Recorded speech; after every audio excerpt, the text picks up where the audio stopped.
This is part of the CiMPLE Journey, how someone with no experience gets their assets to CiMPLE. And in this video, we are going to be talking about Ethereum. Now, this video could be hours and hours long. Like, there's really a lot of depth into what is Ethereum and all the things that could be done with it. That we did break it up into smart contracts, so you can kind of understand what that is. If you haven't watched that video, you probably should. And so instead, what we're going to do is we're going to kind of highlight the aspects of Ethereum that are most relevant to CiMPLE. And so the first thing we're going to do is just talk about it. It's still secured by the same distributed ledger technology, right? Same thing that we talked about in that video. It is transitioning from proof of work to proof of stake, and we'll come back to this. In the smart contracts video, we talked about this concept, if this, then that. And if you haven't watched that video, then I'd highly recommend it. If this, then that. We're going to come back to that again in this video because, like I said, everything kind of builds on itself. So let's start with this image here, okay? So this could be Bitcoin or this could be Ethereum, and it works in the same way. So if it's Bitcoin, the only thing that you can do is send your Bitcoin. That's it, right? So a user request for a transaction could just be replaced with user wants to send Bitcoin, right? Lots of things could be done here with Ethereum, and that's what we're going to get into. But with Bitcoin, it just sends it, right? So there's a block, there's constantly blocks being produced. And so as that block is being produced, there's a record that the user wants to send from their wallet to somebody else's wallet. So there's a block that's representing that transaction's going through. Once that block is created, it's broadcasted to all of the nodes of the network. Hey, this is the next block. These blocks are all going to validate the block. So for example, if the user is requesting to send Bitcoin that they don't own, and there's a block saying that they could send this Bitcoin, then when they're validating it, they're saying, wait a second, he doesn't even have Bitcoin, how could he be sending it, right? So that's like a form of rejection of that. But assuming you have the balance, they verify, yep, he's got the balance, it could send, they're verifying the block, right? Then the block is added to the chain, and then the next block is built on top of the previous block, so you wait a few blocks to get done, and you see that there's broad consensus in the blocks, and that block is then verified. So some applications want to wait till a certain number of blocks are completed after, right? Just to 100% know that there's not going to be any reversions or anything, right? And so that's the basic mechanics of it, and it works on Bitcoin, it works on Ethereum. The only difference is that what the user does is anything that could be governed by if this, then that. And so we're going to talk about something specific called wrapped Bitcoin.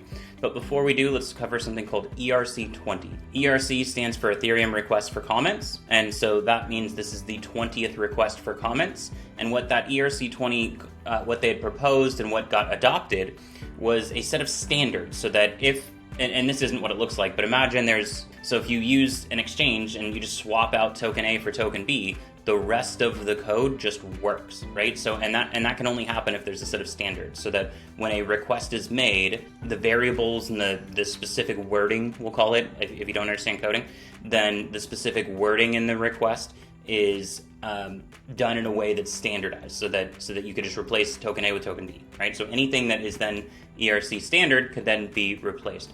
So let's talk about a more advanced concept of what a smart contract can do. That is wrapping Bitcoin, right? So what happens is you get a smart contract that is the owner of Bitcoin, and as it owns the Bitcoin on the Bitcoin network, it mints an ERC20 Ethereum-based token called WBTC, which is one-to-one redeemable, one-to-one peg right here, to Bitcoin.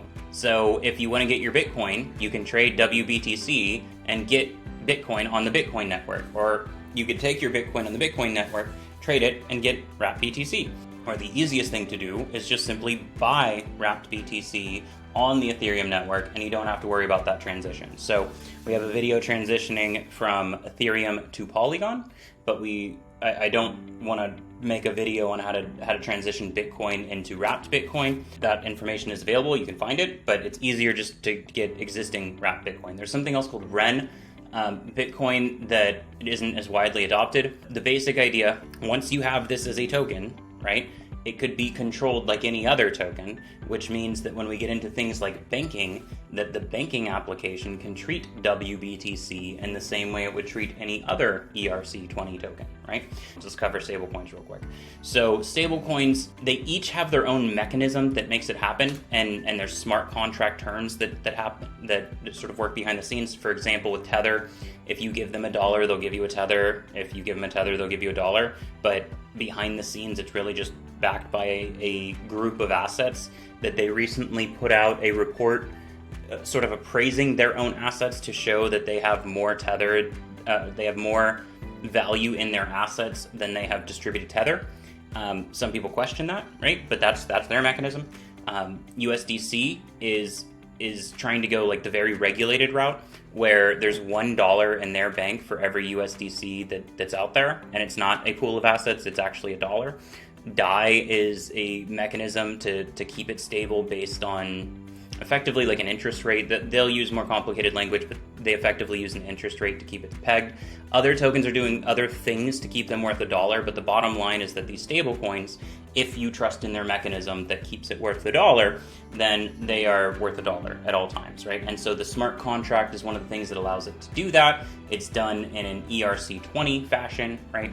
And so when you go to some of these other blockchains, they have trade-offs, and those trade-offs are for things that allow it to go faster. For example, there's something called block size, and block size is, as we're going back to this image, right? Like the size of the block represents how many requests could be on one block, right? So if you're looking at a tool like TX3, which you'll see in another video, where it visually shows you what's going on, it would be the number of people that could fit on the bus, the number of users that could fit in the block, the number, right? So, you know, if the network cost was equal, but you could fit more people in per transaction, then the cost per transaction would decline. But the problem is that the larger the block size is, the less participants that can participate, right? So with Bitcoin and Ethereum, they're trying to go a route where anybody can run a node. Anybody could be one of these validators, right? And it's simple. It could fit on a regular laptop. The whole thing is small enough to fit on a laptop,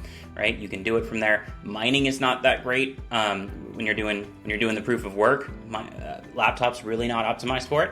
Proof of stake doesn't matter because you're not doing that work, right? So proof of stake could operate easily on a laptop. And so both Bitcoin and Ethereum have chosen to keep their block size small so that it could be operated on by everybody, right? And so there's a certain amount of security that comes with that, right? The strength of the network is based on the size of the network, because that makes it harder to cheat.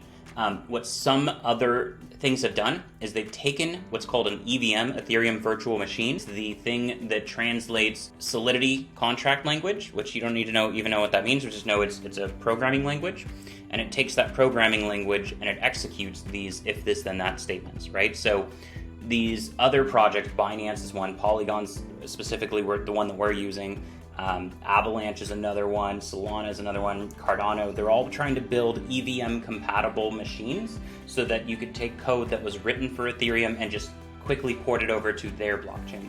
Most of those blockchains have made some sort of exchange in centralization, where they've got larger block sizes or they've got other things going on that would allow them to be at a larger scale, which could then get the transaction fees down, right? And we're going to talk about in one of the videos in the series how Polygon's about 5,000 times cheaper than the ETH mainnet, right? And so that's a big deal to cut transaction fees by 5,000 times, but it does come with its trade-offs. So the safest thing is on the ETH mainnet. Everything else comes with a slightly greater degree of risk because of those trade-offs. And what those trade-offs simply mean, a network like this, right? Who has the most control? Who has the power to do it? Well, if it's more centralized, then you have to trust in that centralized authority. And the same kind of thing is happening with Wrap Bitcoin.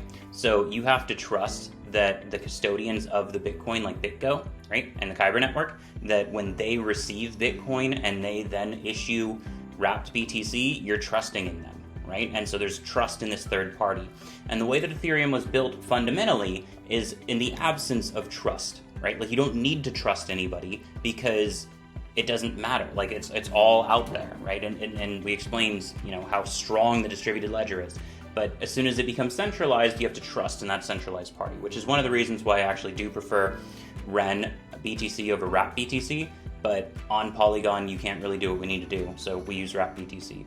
On the mainnet, we do it with Ren BTC. Let's cover the difference real quick between proof of work and proof of stake. And not only is Ethereum moving to proof of stake, but many other networks are already there, which is kind of the case. I was just talking about how things could be centralized, right?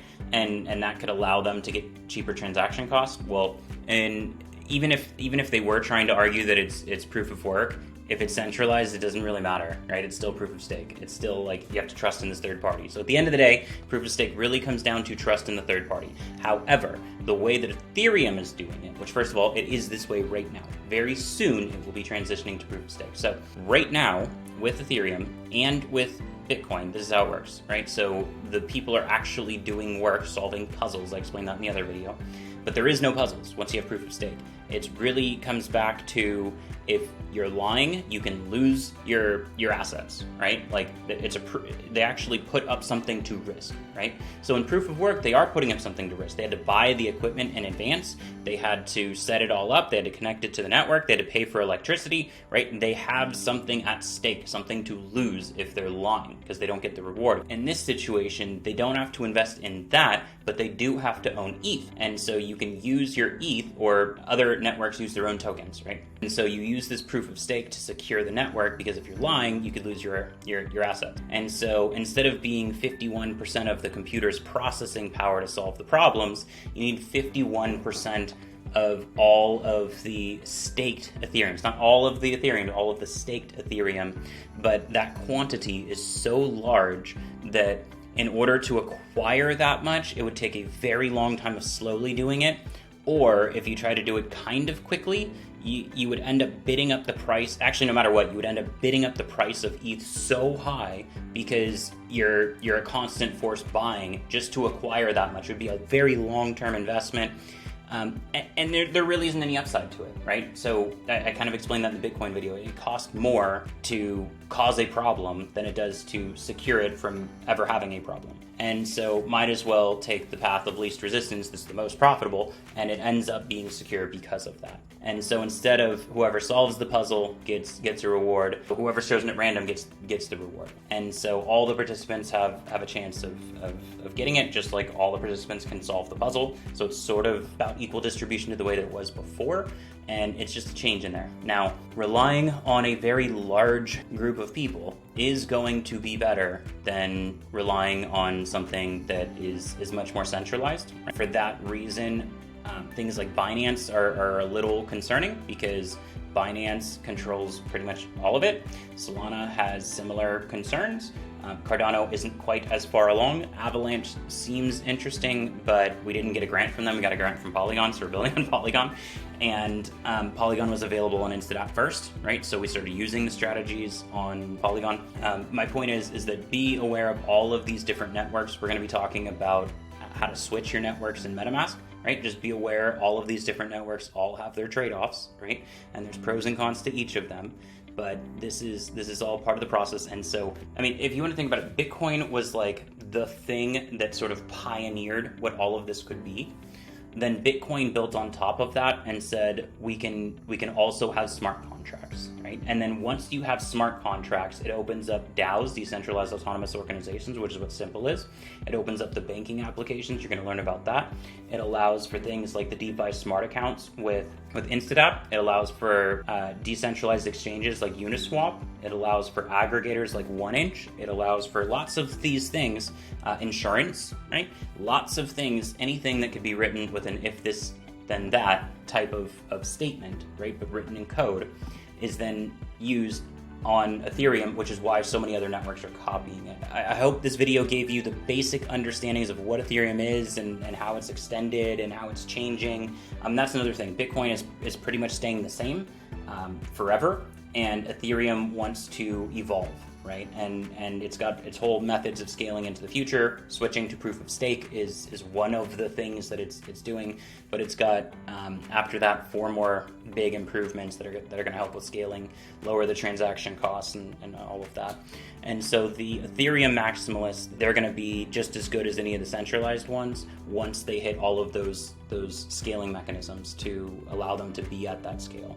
And so that's the argument for why ETH is going to ultimately win out. But in the meantime, 5,000 times cheaper to use Polygon. That is why most of CiMPLE lives on Polygon. It's $5,000 cheaper, or sorry, not $5,000, 5,000 times cheaper per transaction on average. Big difference in there. If you like this video, please hit the like button, subscribe, and comment below. All of these videos we're going to redo, right? So we're just trying to highlight what are the things we think people need to know if they're making the CiMPLE journey.